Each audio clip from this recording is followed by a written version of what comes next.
যাইতে গেলি কেন? হগল দিন কত ধকল গেছে, আমি তো তবু খাওয়ার গুলা পাঠাইতেছিলাম মাতুরে দিয়া। আমি তো সাজিয়ে দিই সব সময়। আর মরণ প্রেম দেখি আর কমতাছে না দেহ। তুমি তো সবটাই জানো, ফুলসজ্জার রাত থেকে কি কি ঘটছে তুমি তো সবটাই জানো। ও বোন, ও বোন কান্দে না, কান্দে না লক্ষ্মী সোনা বোন আমার। আমি তোরে আঘাত দিতে চাই নাই মাগো, আমি আঘাত দিতে চাই নাই তোরে। সত্যই তো আজ কত শুভ দিন, আমাকে ঠাউর পো আজ রাজা হইছে, তবে জীবন ঠিকা অগল সত্তর বিদায় হইছে। অগণিত সময়, অগণিত সময় আমার ঠাউর পরে নিজের কাছে বাইন্দা লইবার। ঠিক হইতো। খাড়া খাড়া দেখি খাড়া।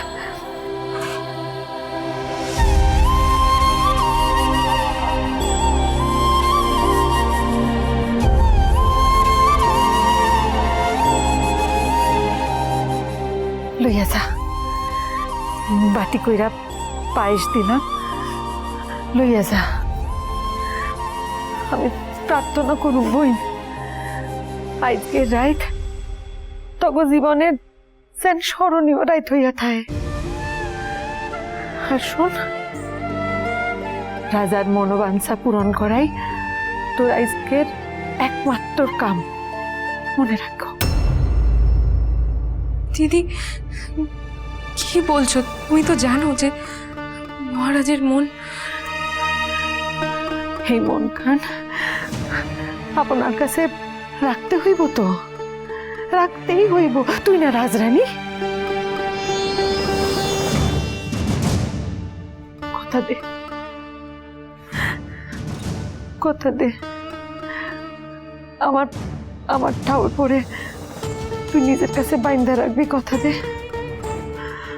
শুনো বোন, শুনো, আমরা আমরা হইলাম গিয়া মাইয়া মানুষ। মাইয়া মানুষের না এত মান অভিমান এসব সাজে না। তুই এই দিদিরে কথা দে, তুই আমার ঠাউর পর অগল মনোবাঞ্ছা পূরণ করবি, আর আমার ঠাউর পরে আপন কইরা বাইন্দা লইবি। কথা দেব, কথা দিয়া যা।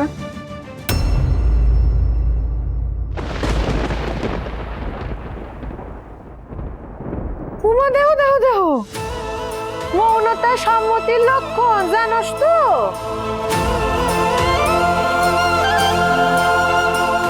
মাঝে দুর্গা মাগো, হ্যাঁ গো সঙ্গে থাকো তুমি, হ্যাঁ গো দেখা রাখো।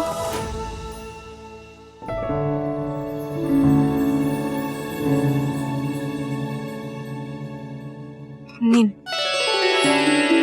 একটু খেয়ে নিন। সেটা তুমিও কিছু খাওনি? আমি পরে খেয়ে নেবো খন, আপনি শুরু করুন, আমি গিয়ে বাকি ব্যবস্থাগুলো করি। মহারাজের কোনো অসুবিধা হবে তা তো আমি চাইতে পারি না।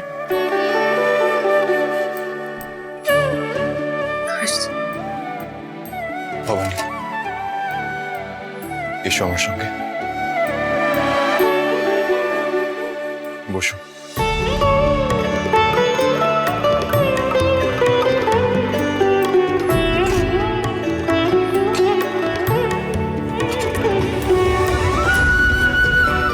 দেখি এ আপনি কি করছেন? এমন করবেন না, কেউ দেখে ফেললে কি বলবে বলুন? আপনি কিন্তু আর যুবরাজ নন, রাজা হয়েছেন, সে খেয়াল আছে আপনার। ভবানী, অভুক্ত আমি একা নই, দুজনেই। খিদেও তো একসাথে মেটানো উচিত, তাই না? না? হ্যাঁ তাই তো। বাহ বাহ বাহ বাহ বাহ, সাধু সাধু। রাজা রাজরানীর এই যুগল দর্শন করে আমার মন প্রাণ একেবারে জুড়িয়ে গেল কান্ত দাদা। তবে রে মোটান মোটান মোটান মোটান, এই দেখুন। কি করছেন? ছাড়ুন ওকে, সত্যি সত্যি কান মলে দেবেন তাই বলে। তুমি ওর পক্ষ নিচ্ছ ভবানী? বুঝেছি, রাজরানীর দলবদলের বেশ অভ্যাস আছে, তাই তো? মোটান।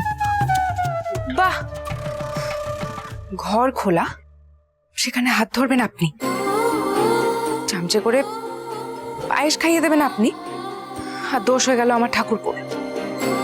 তবে এই না হলে আমার বৌঠান। তাহলে কি আমার আর কিছু বলেননি? আমি যাচ্ছি। কান্ত দাদা, আজ তোমার জন্য আমার খুব আনন্দ হচ্ছে গো, তোমাদের দুজনের জন্যই। জানো, আজ তুমি যখন শপথ নিচ্ছিলে না, বৌঠান তোমার পাশে দাঁড়িয়েছিলেন, মনে হচ্ছিল সাধু সাধু রব তুলেই যাই, বারবার জয়ধ্বনি দিই।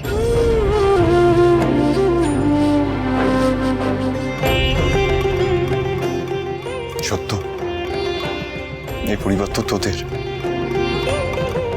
আমি বরং বাইরের। কি তুমি কি বলছো? তুমি আমার কান্ত দাদা, আমার রাজা তো তুমি।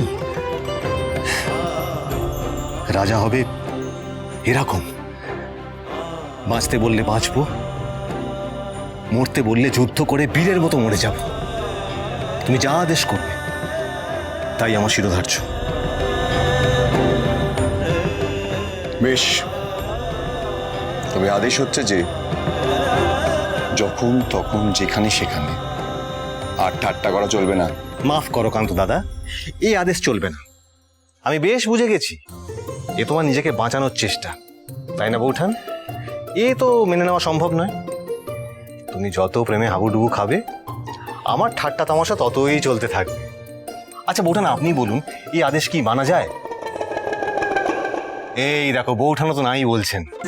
কই, কখন? এই তো দেখছি মহাদর্শী ছেলে। আপনি না বলেননি? সত্যি বলেননি? আমাদের তাকিয়ে বলুন, বলুন। আমি আসি, হ্যাঁ?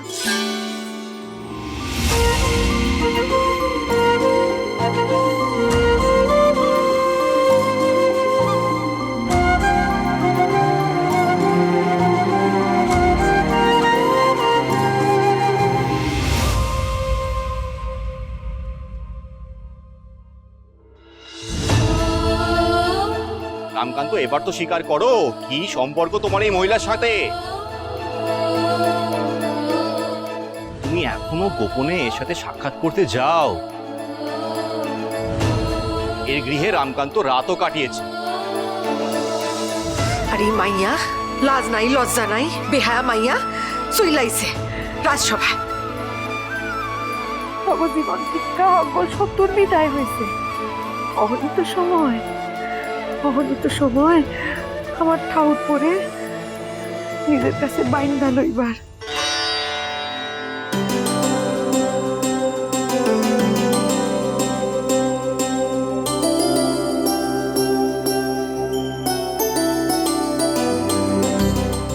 কোথায় যাচ্ছ?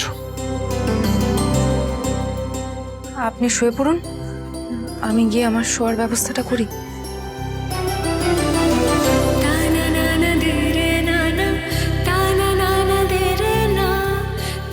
দাঁড়াও, রাজার আদেশ, আজ থেকে পালঙ্কে শুতে হবে। মহারাজ, কেন সবসময় এমন এমন আদেশ করেন বলুন তো, যা আমি মানতে পারবো না? আপনি তো জানেন এই ব্যবস্থা কেন করা হয়েছে। দেখি, পথ ছাড়ুন, দোয়াই।